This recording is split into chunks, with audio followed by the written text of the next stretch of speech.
بسم اللہ الرحمن الرحیم۔ ہارون رشید نے بہلول کو ہدایت کی کہ بازار جائیں اور قصائیوں کے ترازو اور جن پتھروں سے وہ گوشت تولتے ہیں وہ چیک کریں، اور جن کے تول والا پتھر کم نکلے انہیں گرفتار کر کے دربار میں حاضر کریں۔ بہلول بازار جاتے ہیں، پہلے قصائی کا تول والا پتھر چیک کرتے ہیں تو وہ کم نکلتا ہے۔ قصائی سے پوچھتے ہیں کہ حالات کیسے چل رہے ہیں۔ قصائی کہتا ہے کہ بہت برے دن ہیں، دل کرتا ہے کہ یہ گوشت کاٹنے والی چھری بدن میں گھسا دوں اور ابدی نیند سو جاؤں۔ بہلول آگے دوسرے قصائی کے تول والے پتھر کو چیک کرتے ہیں، وہ بھی کم نکلتا ہے۔ قصائی سے پوچھتے ہیں کہ کیا حالات ہیں گھر کے۔ وہ کہتا ہے کہ کاش اللہ نے پیدا ہی نہ کیا ہوتا، بہت ذلالت کی زندگی گزار رہا ہوں۔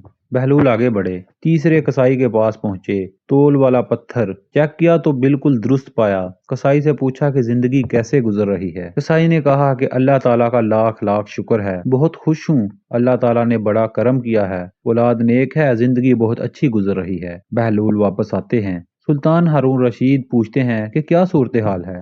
بہلول کہتے ہیں کہ کئی قصائیوں کے تول والے پتھر کم نکلے ہیں۔ سلطان نے غصے سے کہا کہ پھر انہیں گرفتار کر کے لائے کیوں نہیں؟ بہلول نے کہا اللہ تعالیٰ انہیں خود سزا دے رہا تھا، ان پر دنیا تنگ کر دی تھی تو یہاں لانے کی کیا ضرورت تھی؟ آج ہمارے بھی کچھ یہی حالات ہیں، ہم نے بھی دنیا کو اپنایا ہے، اسی کی فکر ہے، حرام حلال اور آخرت کی فکر ہی نہیں۔